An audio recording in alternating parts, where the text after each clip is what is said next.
Cape York Peninsula in far north Queensland is the largest unspoiled wilderness in eastern Australia and one of the last remaining wilderness areas on Earth. Although the land is mostly flat and about half of the area is used for grazing cattle and wildlife is threatened by introduced species and weeds, the relatively undisturbed eucalyptus wooded savannas, tropical rainforests and other types of habitat are now recognised for their global environmental significance. We've chosen to travel to the tip from Cairns, which is recognised as the gateway to the Great Barrier Reef and itself a 1700 kilometre drive from Queensland state capital Brisbane. Cairns was founded in 1876 as the port for inland goldfields. It has matured from a flighty frontier town to a friendly international gateway and has become the most welcoming of all Queensland cities. In 1995, it was named Australia's most livable regional centre, which is reflected in its growing population of more than 100,000 residents. We travelled north along the coast, stopping briefly at Port Douglas and turning inland over the Great Dividing Range to join the Peninsula Development Road near Mount Malloy. We would travel to Weipa, where we would leave our caravan before continuing to the trip.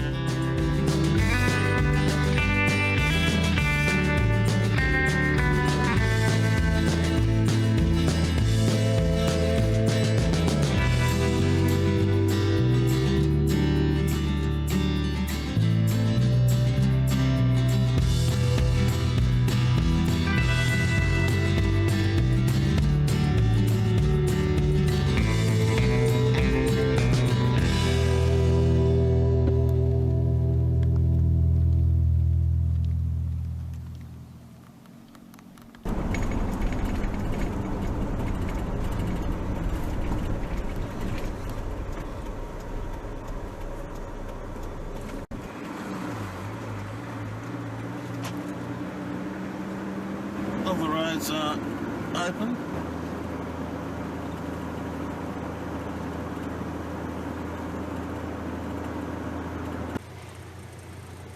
We're on the Peninsula Development Road. That's Lighthouse Mountain. This is Mount Carbine. There's a roadhouse on the right, pub on the left.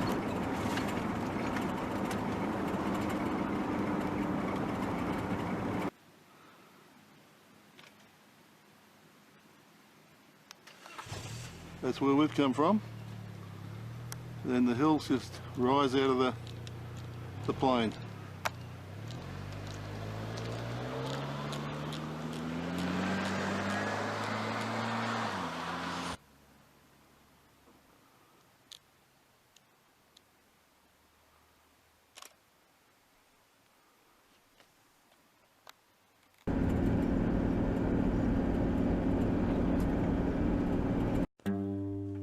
The Palmer River goldfield was first gazetted in November 1873. With a large population of Chinese diggers, it was hard to tell what the total gold removed was, as the Chinese often sent their winnings home in burial jars.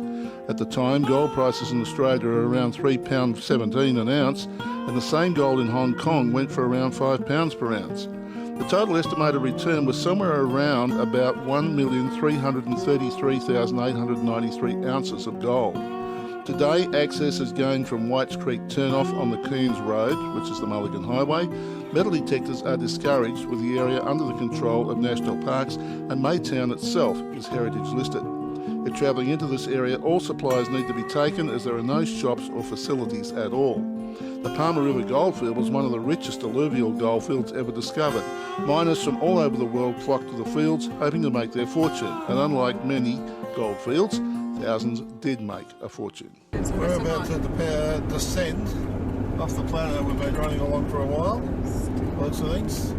We're in the Byerstown Range, or we're about to enter the Byerstown Range. Scenic lookout into Ocean Bay, 400 metres on the right hand side.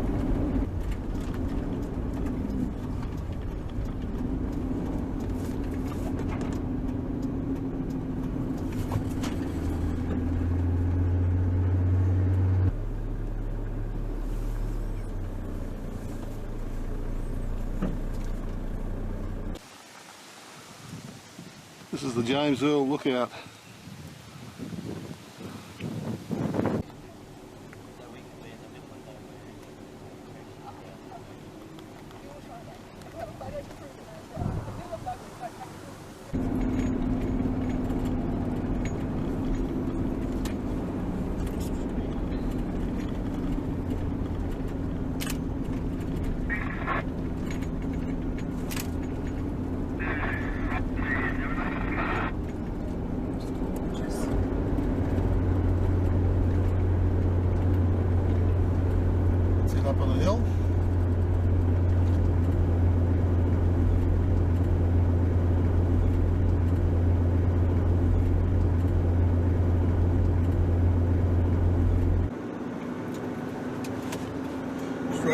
is to Cooktown. To the left here is to Weipa.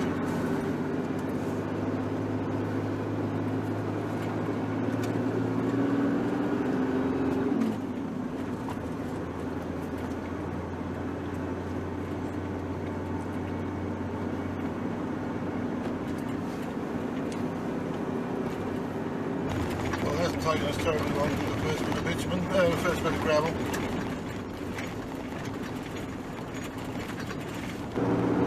Awesome country through here. It's the road's sort of wending in between the hills. There's hills on either side of us.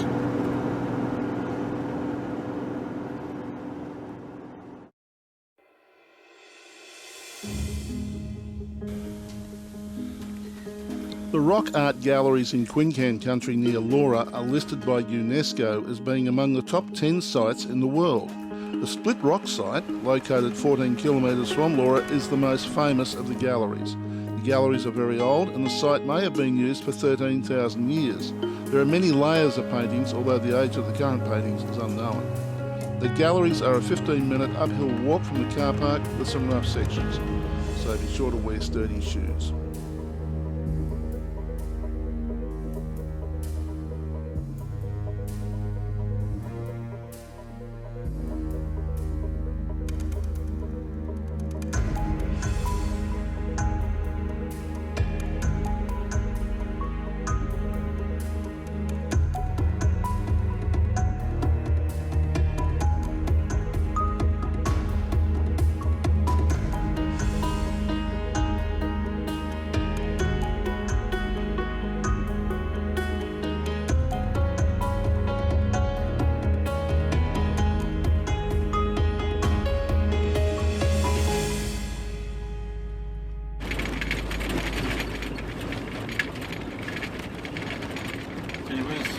Flow through here, wouldn't it?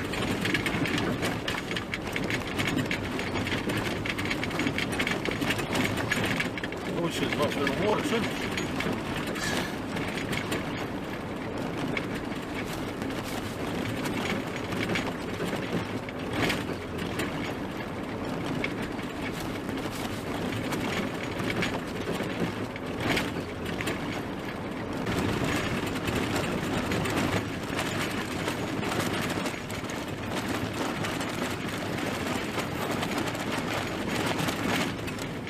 Certainly the roughest bit of road we've been on so far. I dare say it's going to get worse as time goes on, so we're going to pull into Laura here and we're going to let some tyres down. Laura marks the beginning of Cape York Peninsula. Although the roadhouse is obvious on the main road, there is also a small township with a general store, petrol station, post office and a pub. Laura is actually the remnants of the last construction camp along the Cooktown to Laura railway line. This line was pulled up in 1962, but the remains of the old bridge can still be seen in Laura. Another attraction in Laura is the Interpretive Centre, opened in 2004 and well worth a visit.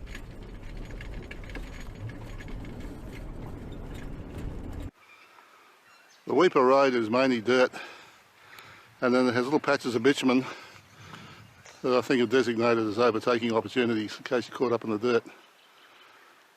We managed to find a spot just off to the side that we've used to camp last night.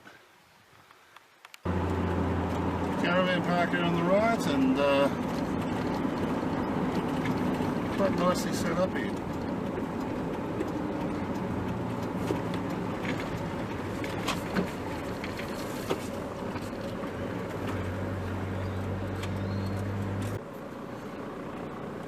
Big chook just wandering around here aimlessly. Hello, Buster.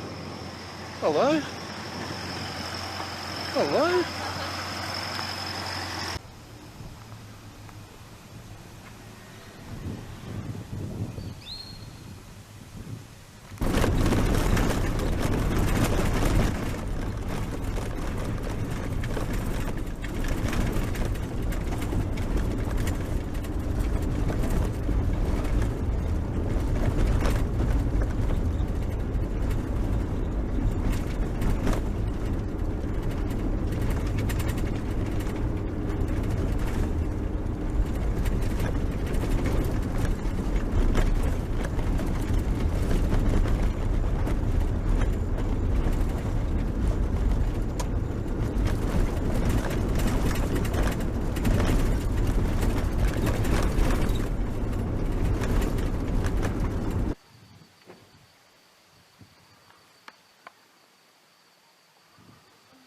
broggers over there.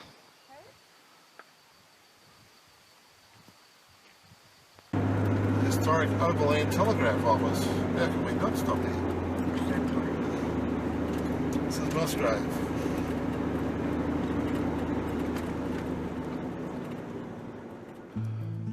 Musgrave was first built as an overland telegraph station in 1887. Musgrave is the only overland telegraph station in the peninsula that remains, as the old wire has been replaced with modern microwave radio systems and optic fibre. The old wooden pole at the front of the house near the public phones is one of the few original remaining poles erected when the line went through. Under the ancient mango tree across the airstrip are the graves of some of our early pioneers.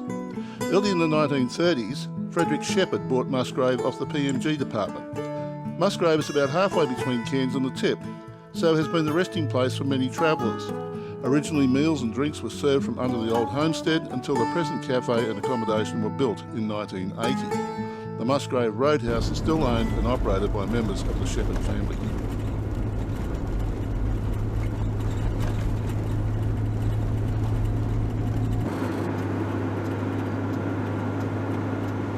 And the cyclist thing on the back of his window should have been in yellow or something, not blue.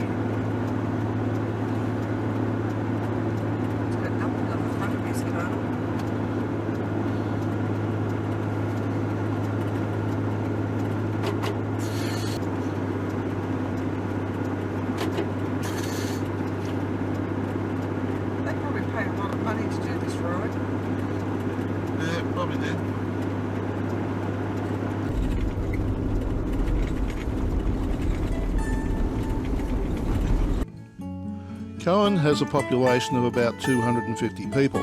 Gold was discovered on the Coen River in 1876 and the town came into being first as a small fort built by gold miners and prospectors in May 1877, but this first gold rush quickly came to an end.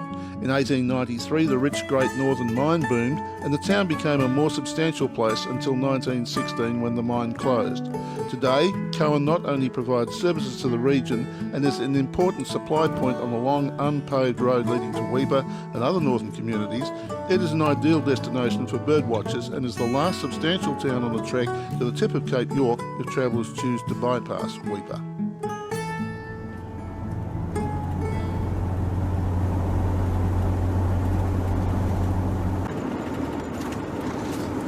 Turn up to the airport that's 21 kilometres out of Coen, and then they have this quarantine checkpoint here.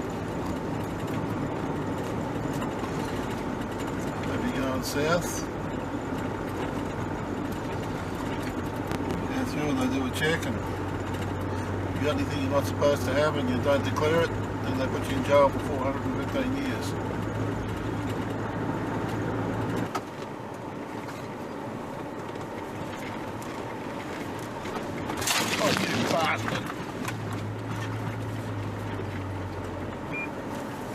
Thank you very much, buddy. Enjoyed that. It's Wednesday morning, and I guess it makes it the 16th of June. And there's this tower and sort of like a quarry, and it was the ideal place to pull into last night for a camp. There's the road just there. Chances are we'll make Weipa tonight. We're on our way. Archer River Roadhouse is located 200 kilometres south of Weipa, right on the banks of the crystal clear Archer River, and is the last stop before the turn-off towards the tip of Cape York. The Roadhouse is famous for the massive Archer burger, which can be enjoyed with a refreshingly icy cold beer under the recently expanded patio. There are low-screen camping grounds, shared units or 10 fully air-conditioned single bedrooms available for weary travellers, and minor mechanical and tyre repair facilities are also available. Toots Holseamer was obviously a truck driver who used to bring the supplies in here and accidentally killed. We can only assume that it was probably in a truck accident or something. Little memorial here at Archer River. And obviously Kevin Gerald Doyle, the muso.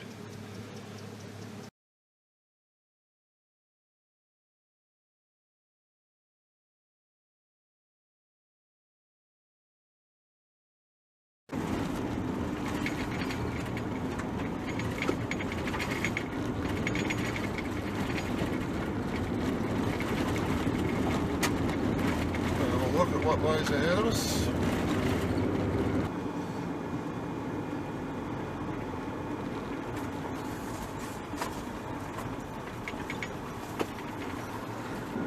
There's a tanker to start with.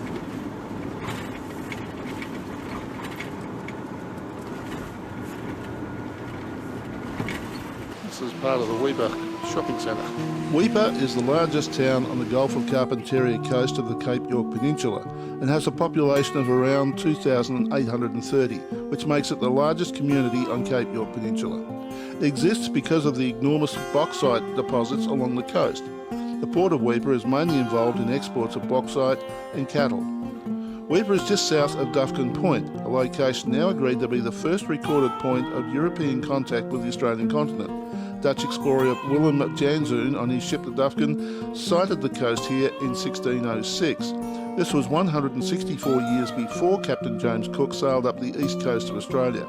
The first European settlement in the Weipa area was by James Byrne, who took up Batavia Downs in 1882. Weipa began as a Presbyterian Aboriginal mission outpost in 1898.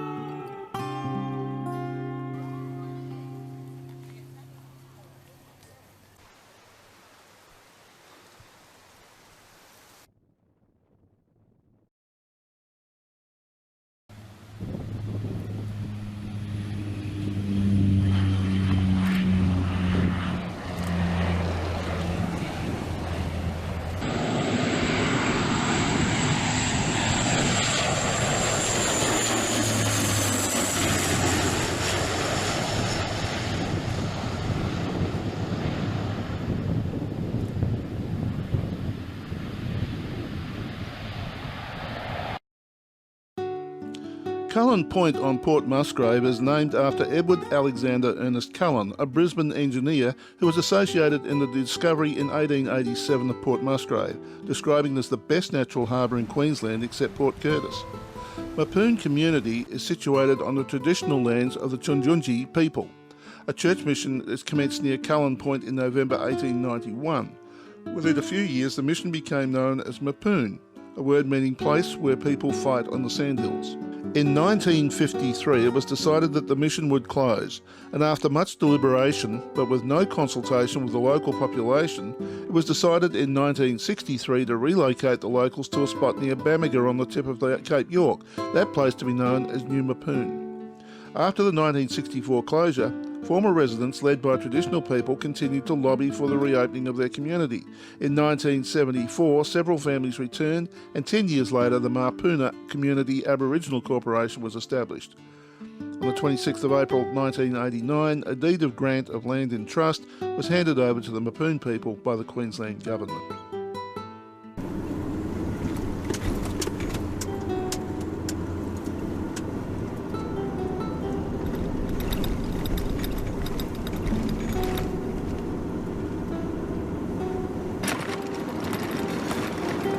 Driving on the beach towards Janie Creek. It's a fairly sandy drive down the beach. This is Janie Creek.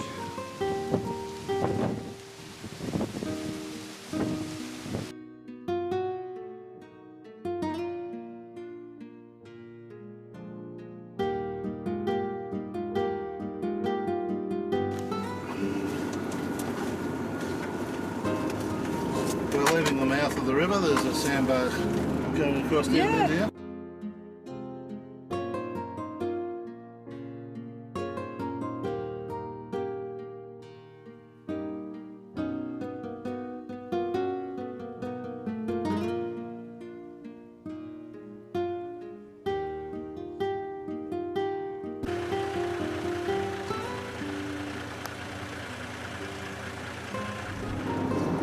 We're approaching the turn-off now to Batavia Downs. This is going to this is a shortcut across from the Weipa Road across to the Telegraph Track.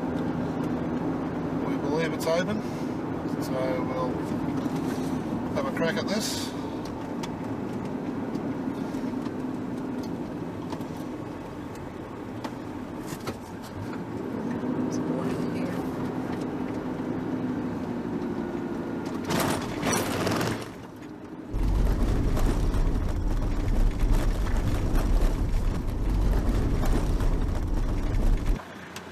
As we travel through the Batavia Down station, the termite mounds are starting to get a lot larger.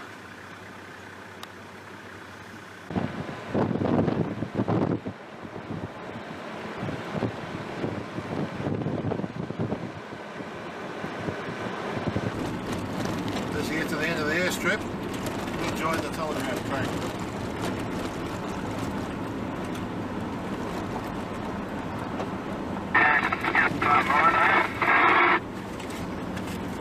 It's not very far to French Hills Track on the right.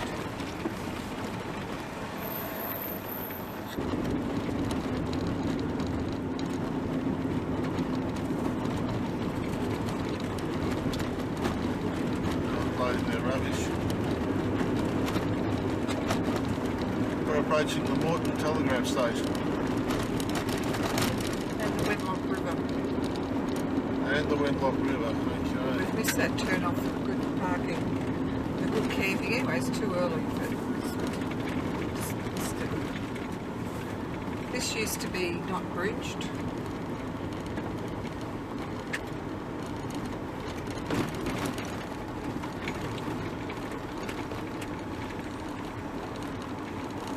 We had lunch down there. The Wenlock River is a major river of the Cape York Peninsula. It rises in the Great Dividing Range, flows northwest through tropical savanna plains and wetlands, and enters the Gulf of Carpentaria on the western side of the peninsula at Port Musgrave, just north of Mapoon. It was originally called the Batavia River, named by Willem Janzoon on the Dufkin in 1605. That's the campground. Moreton Telegraph Station was completed in 1887. Like Musgrave, the stations were built like forts to protect staff and equipment from wild blacks. Buildings were constructed of heavy gauge galvanised iron, and on two diagonally opposite corners a protruding turret was built with gun ports, allowing each an uninterrupted view along two sides as well as forward. All windows were fitted with iron shutters, which could be bolted from within. The only transport at this time was by horse, so electric telegraph stations were strategically placed close to water. Hence the Moreton Electric Telegraph Station could draw on water from the Wenlock, originally called the Batavia, River.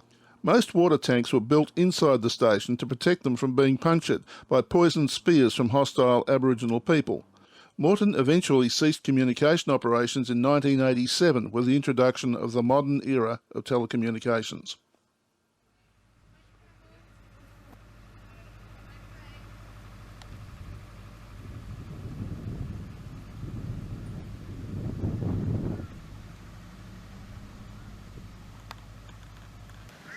That's the remains of a barge that they used to use for crossing the Wenlock River.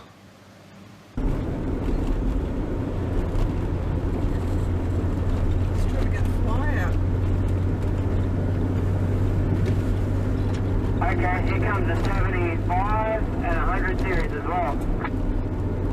Righto.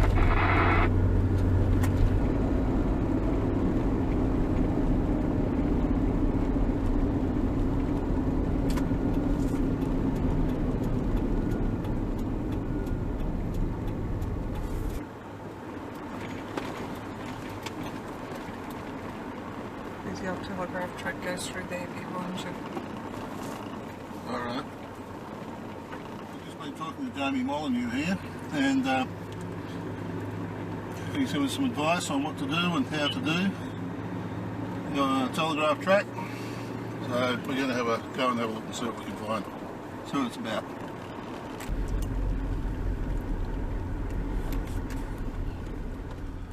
Although as early as 1939 Australia was ranked 7th in terms of telephony traffic, Cape York was still very much disadvantaged in this regard, with mail being delivered by pack horse until after the end of the Second World War. It was only in 1987 that the construction of microwave telecommunications links allowed residents throughout Cape York to at last be able to communicate via dial telephones. In the early 1880s, the Queensland Government commissioned a survey for a route along the Cape York Peninsula to Thursday Island for the construction of an electric telegraph line. The survey took 3 gruelling months. Construction began on the overland telegraph line. The northern section ran through very difficult country, and the telegraph survey expedition was only the 4th overland expedition ever made to Cape York. Work on the Cape York Peninsula section was completed in 1886, except for 90 kilometres between Moreton and Mine, where telegrams were carried by horse and rider until the line was completed.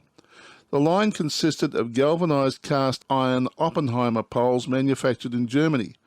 Each pole was designed to support a single wire. The line was completed and served Australia well for almost 60 years until the outbreak of war, when better communications were required in the face of the threat to the northern coastline.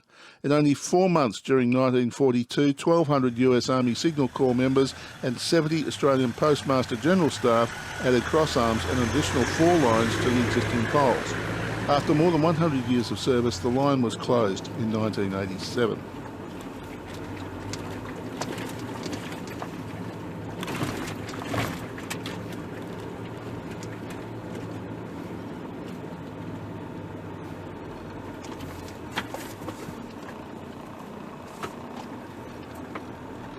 Okay, this is the first one.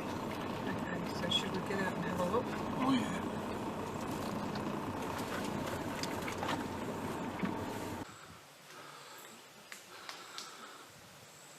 The guy in a troopy coming through from the other side. And he hasn't had a look at this over here.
Well, we slept on that overnight as to whether we were going to do it or not, and a couple of other people turned up, one of them had a winch, so I thought, right, let's go for it while they're there. They're not doing it. One of them had a trailer on with a boat, and that would create a problem, but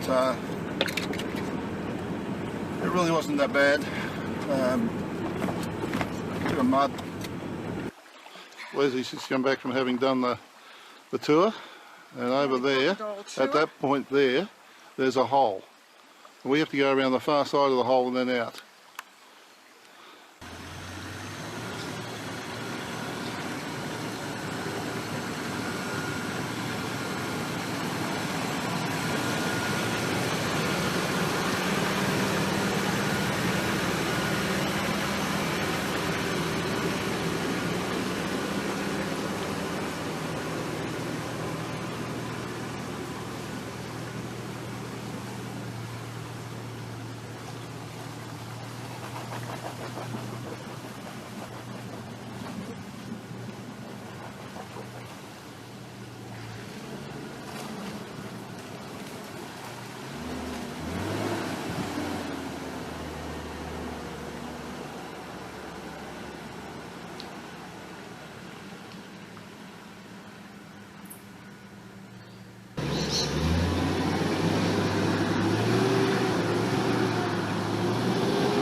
Decent sized mounds, aren't they?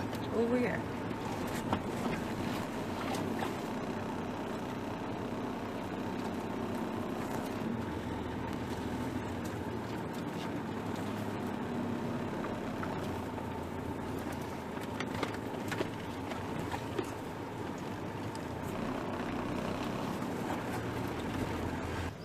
Well, there's one of the old telephone poles. There's not many of them left along this way, but that's one of them. And it's just fallen over on the side of the track.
The monitor there, Leslie's stalking him and he keeps climbing around the back of the tree.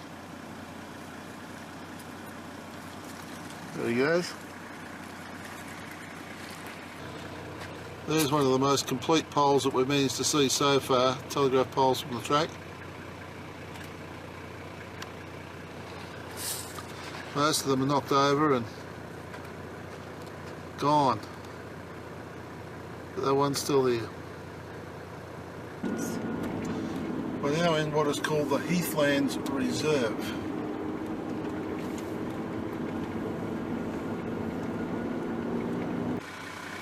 That's an anthill and someone's had the time to draw a face on it. We're now approaching the Delhunty River. Looks as though we run alongside it for a little while before we actually get to a point where we have to cross it. It's good to see that the tourists have done the right thing and not dumped their rubbish all over the place. Beggars belief that people can do that to their country.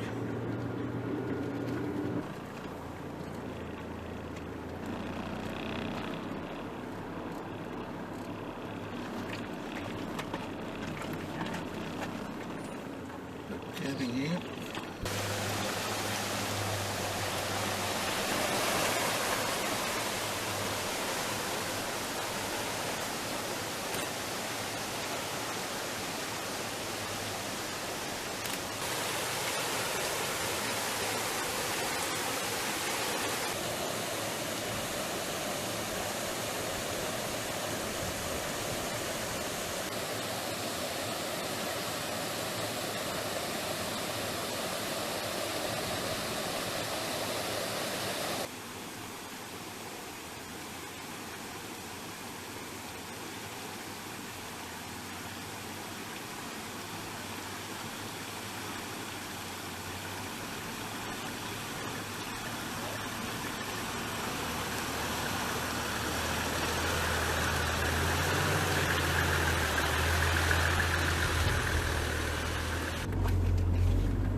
sniper here.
Okay, the gunshot is 8 kilometres to the left.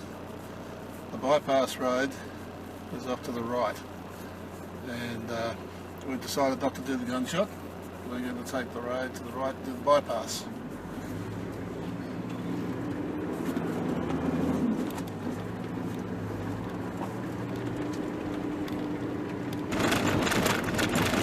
We have turned back now, or reached and turned onto the bypass road back to the northern half, or northern bit of the Old Telegraph Track, having bypassed the gunshot area of the track. We're now getting back into the forest area. We've got 4 kilometres to get to the Telegraph Track, and all of a sudden, into the forest. Just like that. The sign says that the gunshot is 7k down the road. We'll have a look at it.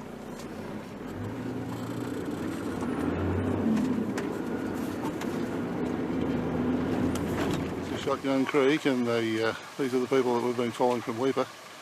He's come down and he's stuck.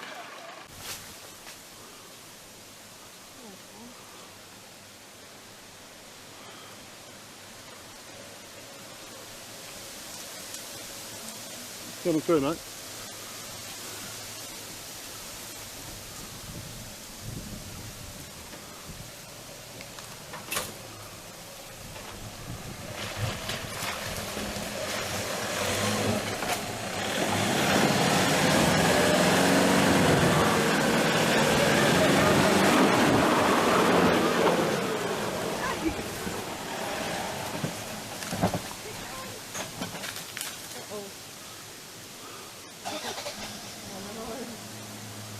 Fingers crossed.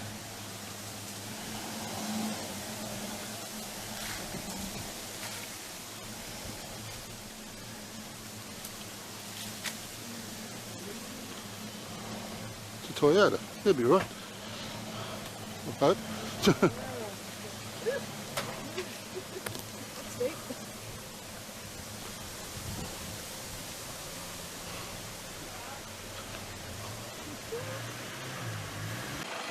All the preparation's been done, and now it's time to snatch it out.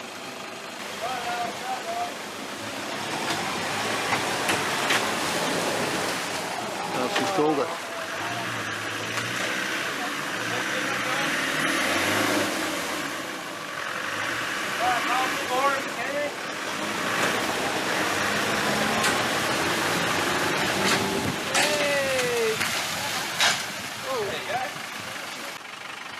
There's the old gunshot there, with the chicken escaped right alongside of it. This one's the new one.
That little bit of overhang in it, it's just that little bit too, isn't it? We're leaving the Gunshot Creek area now and heading back up north along the Old Telegraph Road.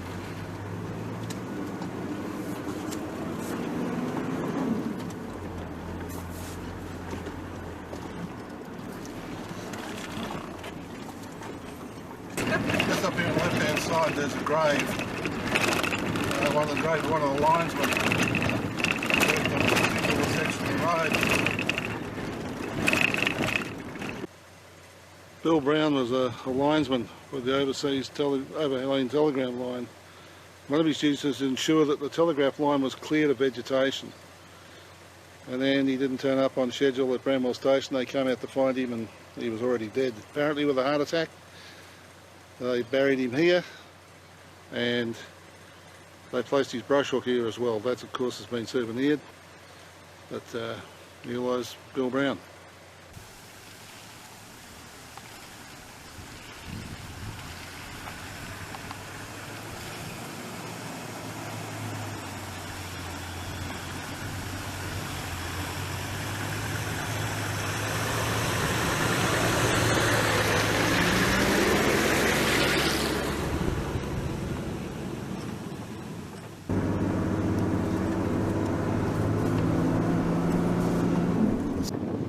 After you've gone through Cockatoo Creek, a few k down the road, you've got Sheldon Lagoon.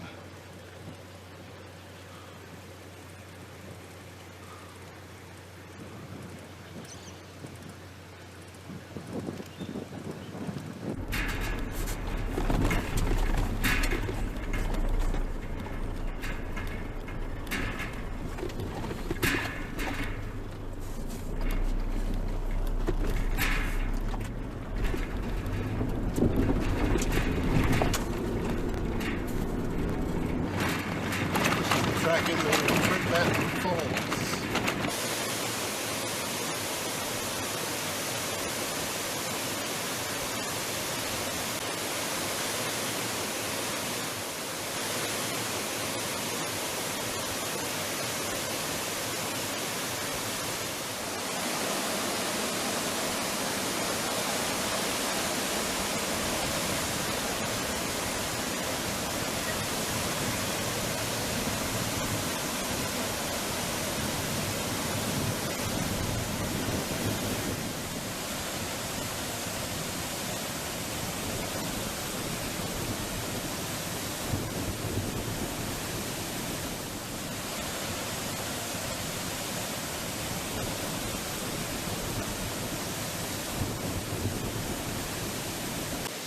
Remember those plants that trap flies?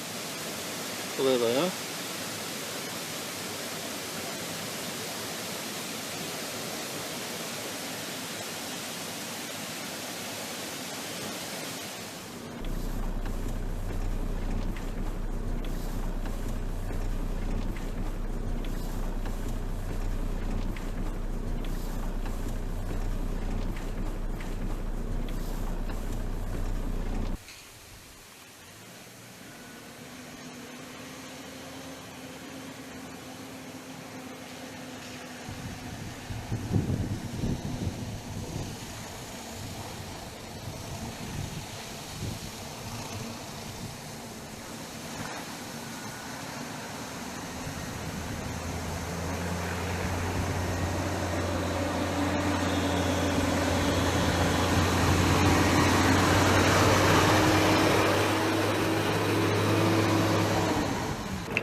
scrubby river we just went through, and now we're heading towards Twin Falls. Okay, so we're going to go into the Elliott Falls area and see what's in there.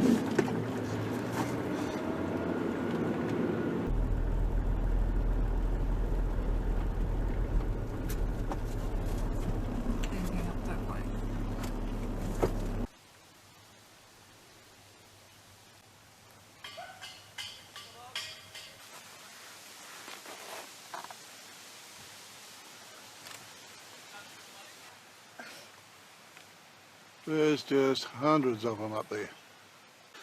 Okay, this is where we set up last night. We're all packed up ready to go now and just suddenly remembered that we hadn't done our photo shot. But this is the park we're in.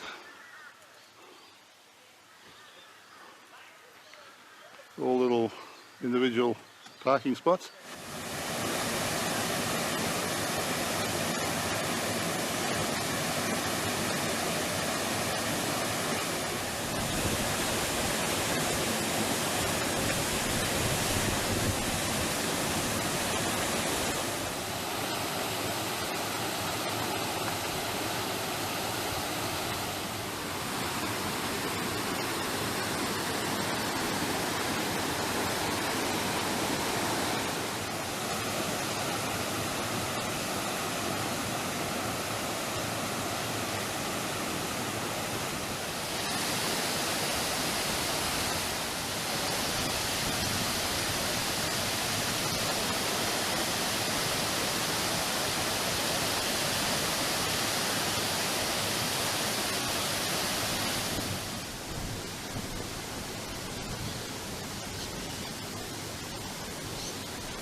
We've chosen that rather than go on, we're going to now come out and take the Northern Bypass Road. Heading up now for the Jardine River.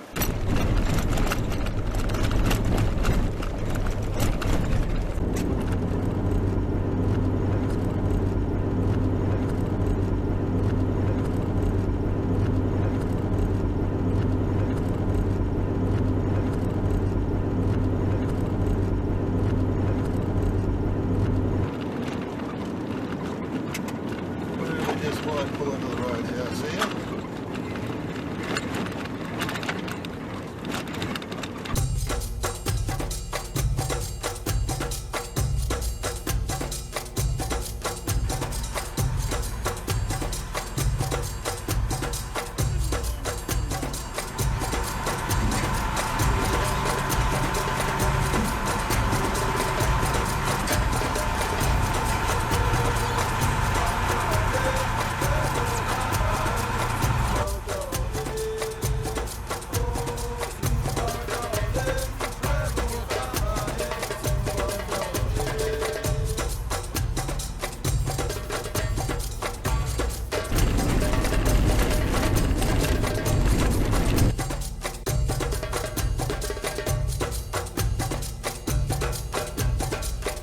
Around the turn of the century, the remains of the two semi-nomadic family tribes occupying the last 200 kilometres of Cape York Peninsula came together and settled at the mouth of Cowell Creek or Small River, now known as Injinu.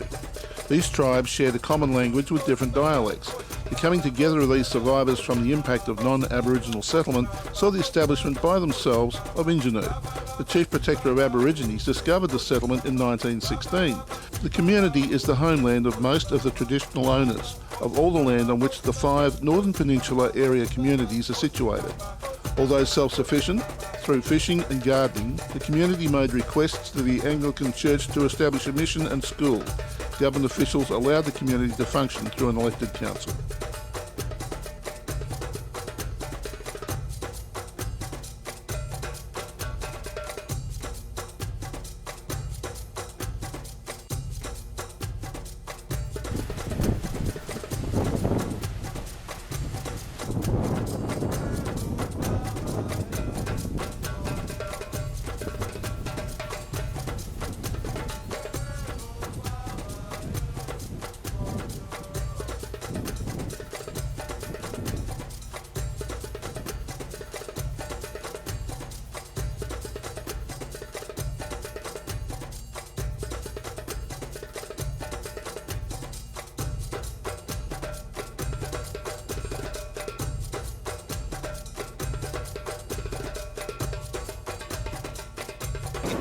Now and heading across to Pajinka.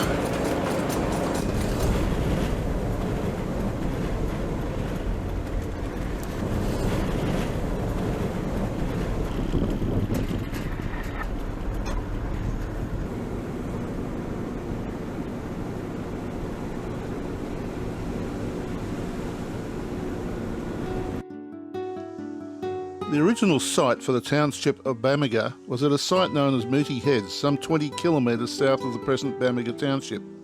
This site was established after World War II by people from the Saibai Island in Torres Strait, led by a man named Bamaga, after Saibai Island was devastated by abnormally high tides. In 1947, the Bamaga township was moved to its present site as the result of a need by the founding people for a larger supply of fresh water. With local industries and an airport, Bamaga became the administrative centre for the Northern Peninsula area, which is made up of 3 Aboriginal communities of Injinu, Umajiko and New Mapoon, and the islander communities of Seisha and Bamaga. All 5 are communities with their own community councils.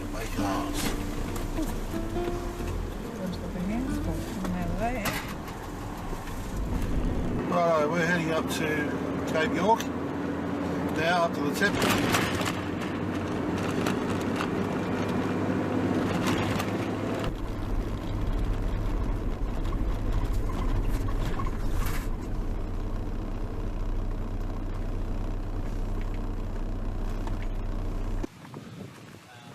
This is the croc tent.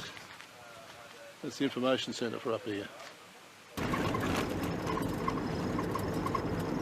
We're now on the road to the tip of Cape York.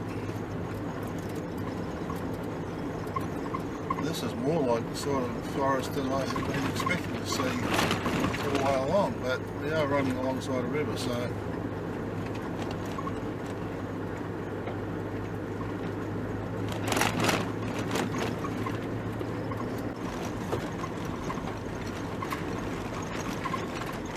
Pajinka, the tip, 15 to the left, Somerset 11 to the right. It's not bad, that was a long kilometre, wasn't it?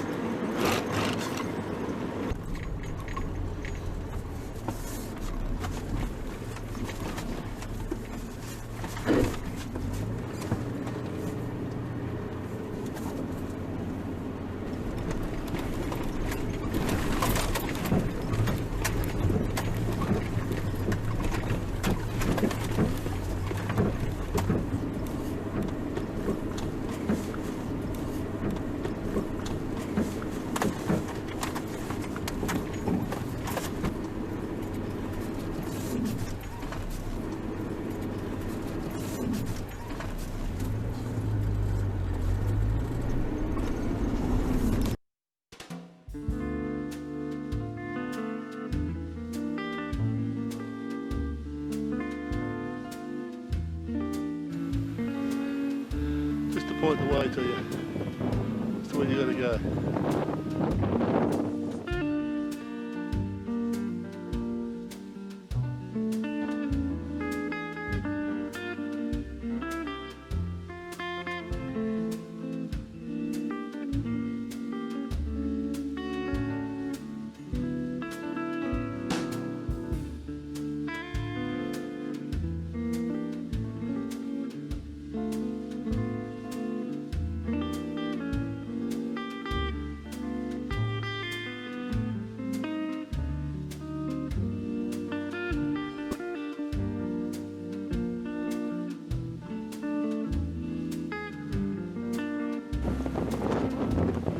windy as all hell here, but here we are, right at the top. Here we are. Probably not going to hear this because of the wind, but we're at the top, very top, we've done it. Andy Arthur Ball was found dead in his Perth home in September 2002. It is believed that his brother-in-law, who had just flown into the country, was responsible for his death. However, the brother-in-law fled the country and efforts by Interpol have been unable to intercept him at the time this documentary was made.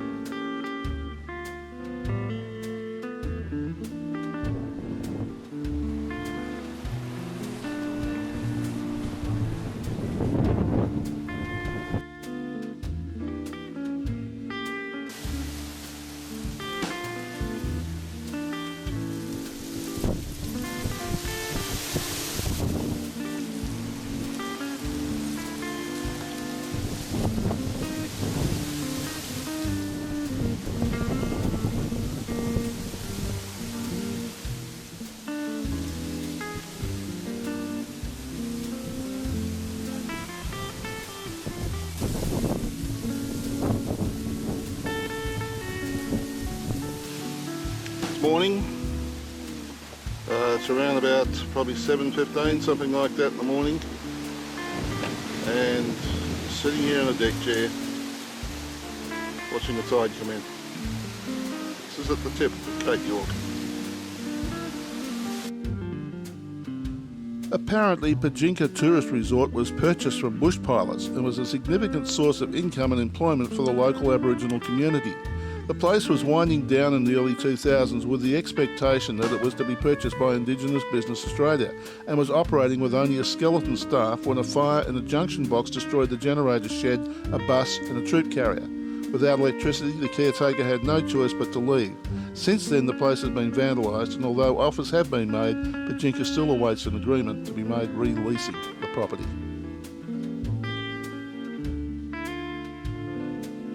Okay, we've come back from the tip and 15k to there. We're going now to Somerset, which is the original settlement here, and it's 11 kilometres.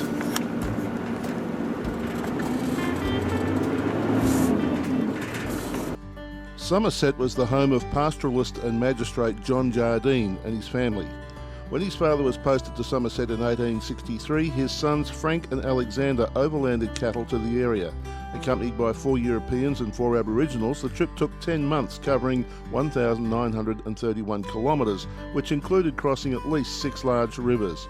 In 1866, Frank Jardine settled on a station near Somerset. He died of leprosy in March 1919 and was buried near the beach at Somerset. He was survived by his wife, 2 sons and 2 daughters.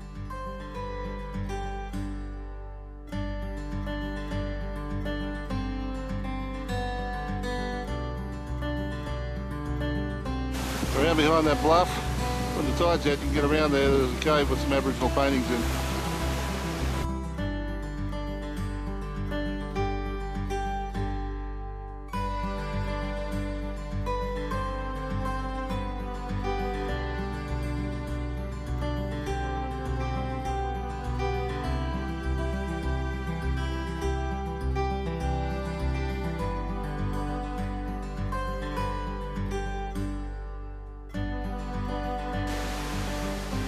There are more graves around the back here.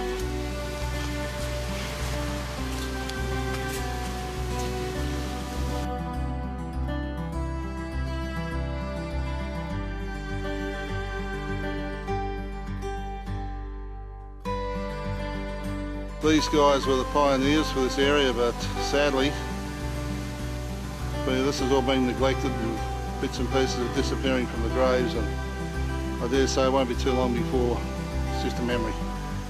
Well, we got back to the croc tent and we've turned off now for, what's that called?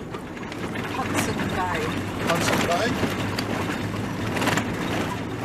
Yeah. This is the car park.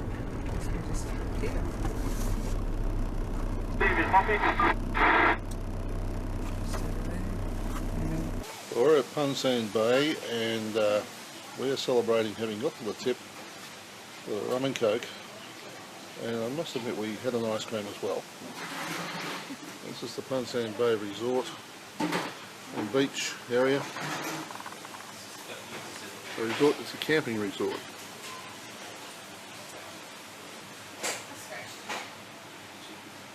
That's the resort's swimming pool, I believe.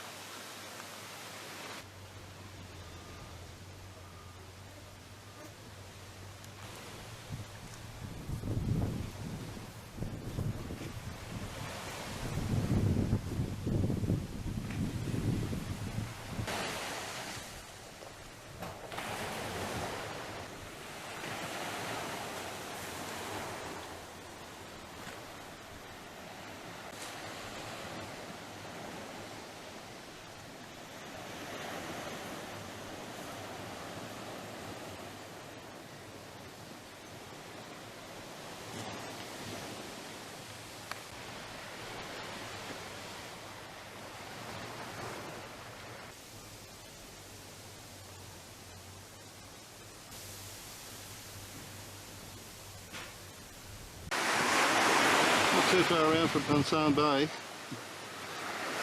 there's Cable Beach.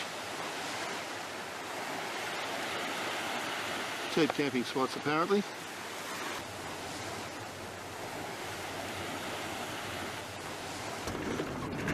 We're following a track which we think is going to take us to Runga Point. Fun finding to start with. We'll just see what happens, see where we wind up. We're in grassland here. Very different country to what we've been through for a while. At this point the track is deteriorated somewhat quickly.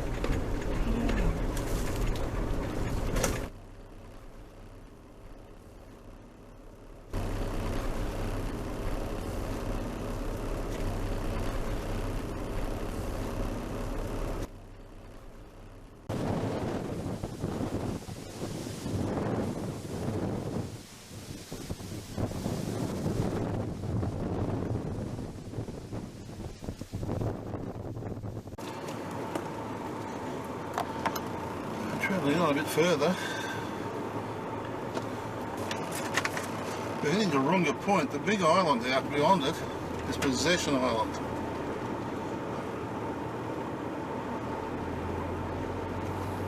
This is Runga Point, and there's a couple of islands in close. But the big long one out the back there I think is Possession Island.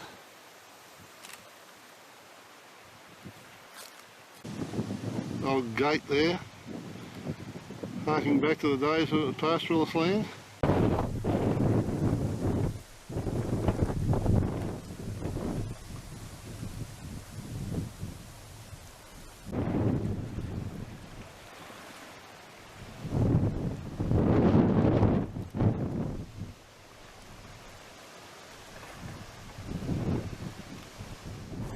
The Runga Point Road rejoins the Bamaga Road at just this point here.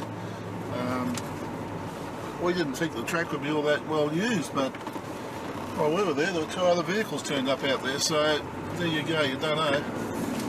But interesting little track, and certainly delightful at the end of it.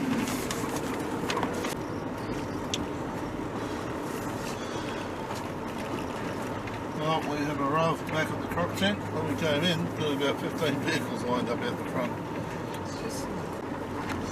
Right, we've turned off the main track again and we're now taking a shortcut around to Sasha to look via World Bay.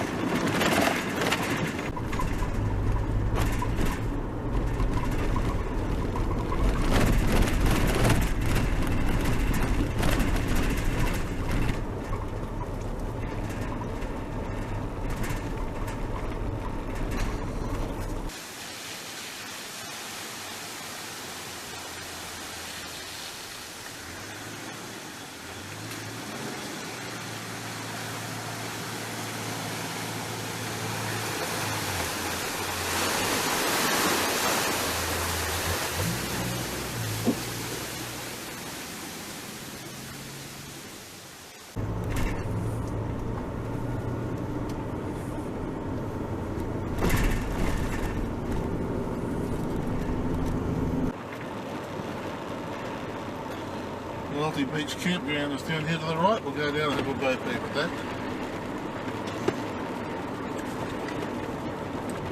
You can get through here from Seisha. We've just taken a backtrack around.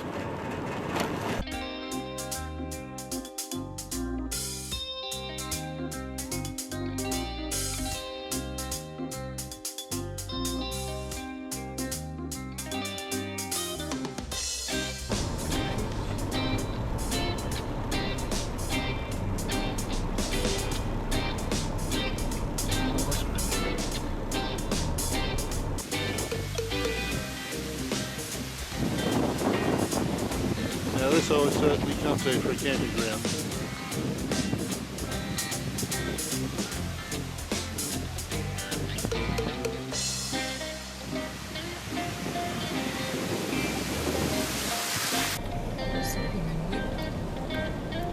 What the bushwalk?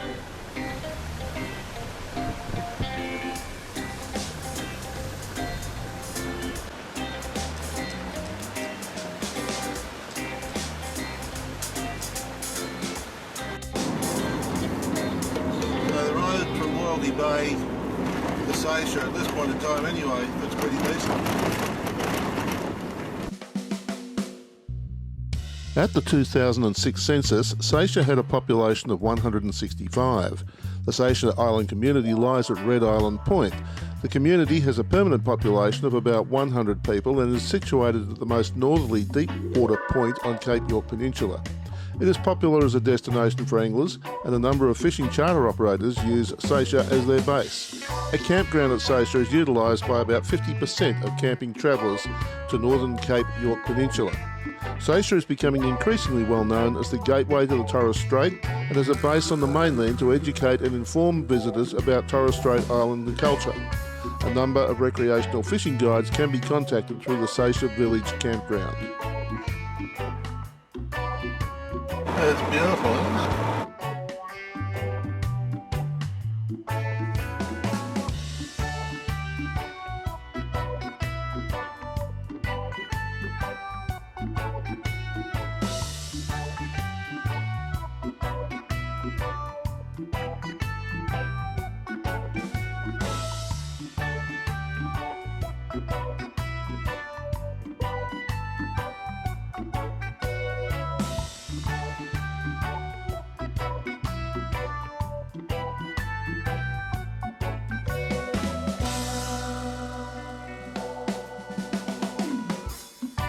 Seisha camping ground.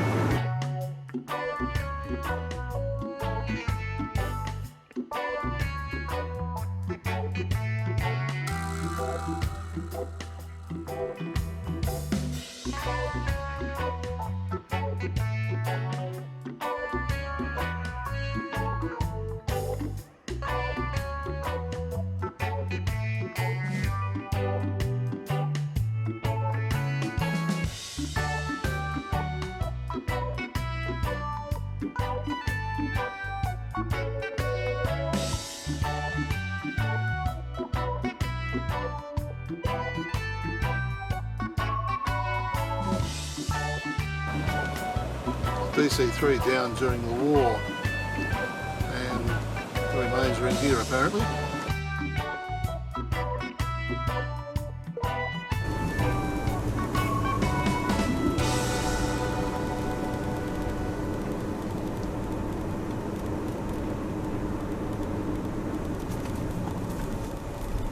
It's part of it.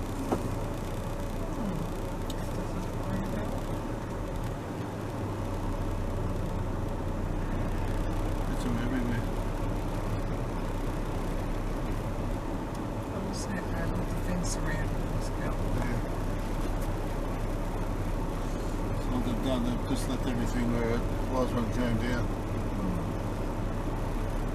This room's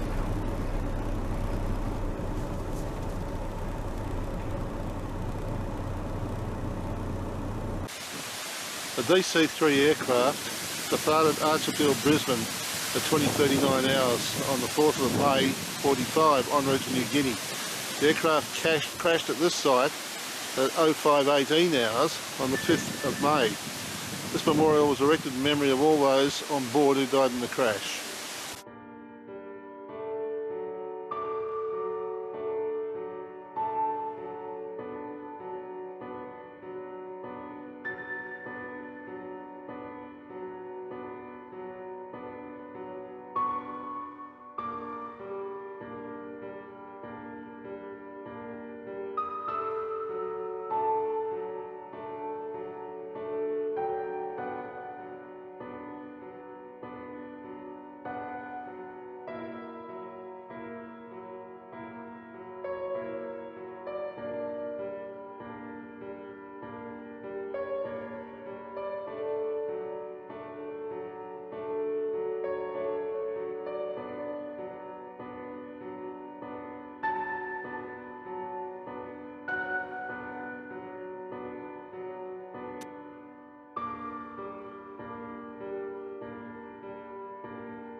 Signposting in these areas is very graphic.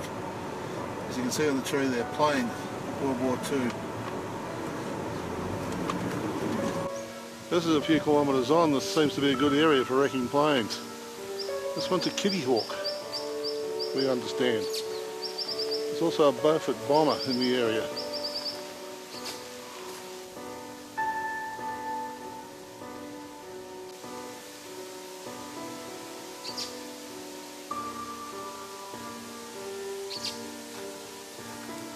Basically they're just being left where they come down.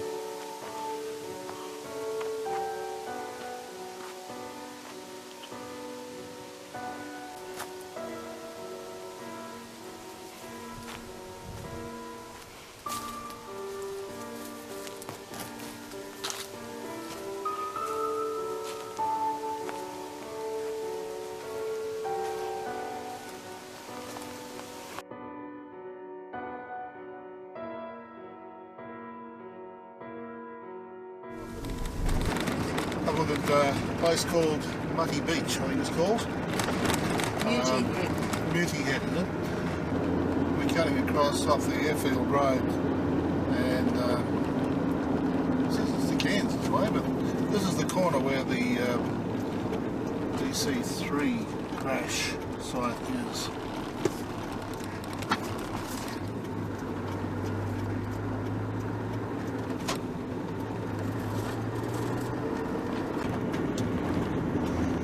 Just across the main road, and no signs to tell you there's an intersection coming up.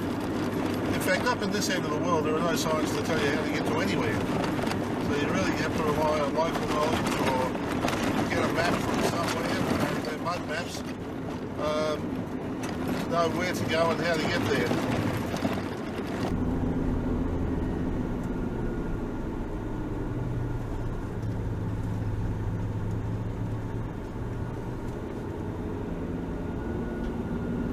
It's been around there for quite some time, I don't think. Oh yeah, it's all overgrown with grass on this side.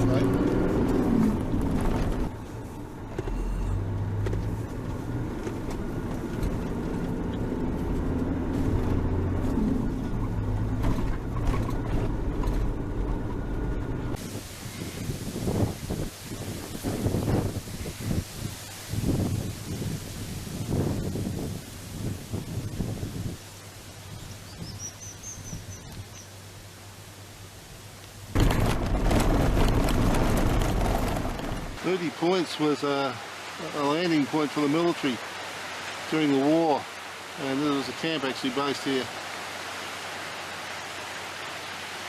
That's the remains of the old jetty. And in and around the bush there's some old gun emplacements and that sort of thing. The road here was built by the Americans during the war, but it's still in pretty good shape. It's a good road.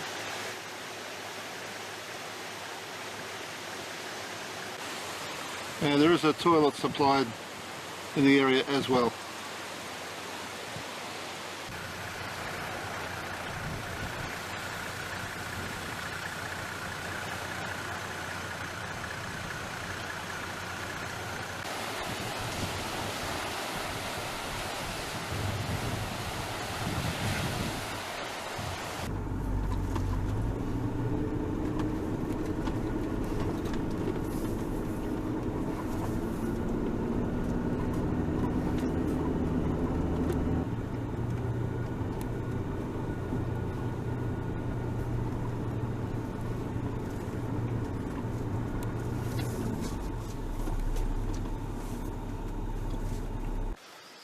These graves are the remains of the pioneering people of Sabai Island who participated in the exodus to the Australian mainland and established a temporary settlement at Mutty Heads in 1947 before moving on to the present site of Bamaga.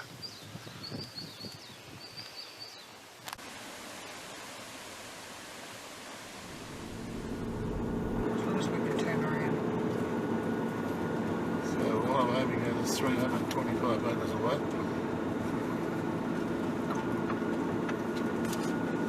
Well, this hasn't been accessed very often. No.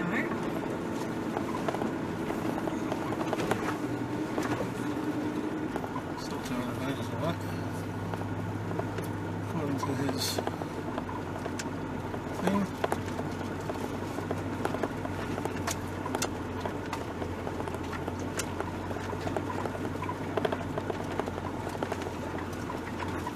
There it is over there.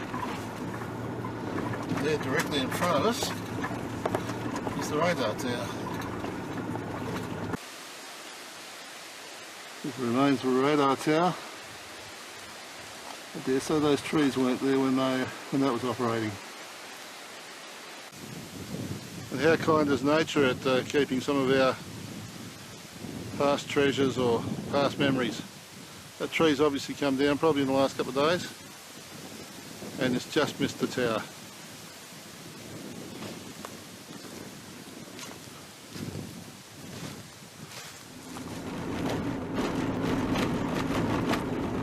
Back to the main Bamaga Jardine River Crossing Road.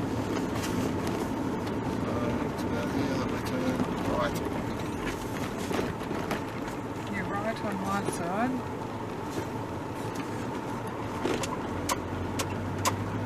What did that non-notice on the trees though?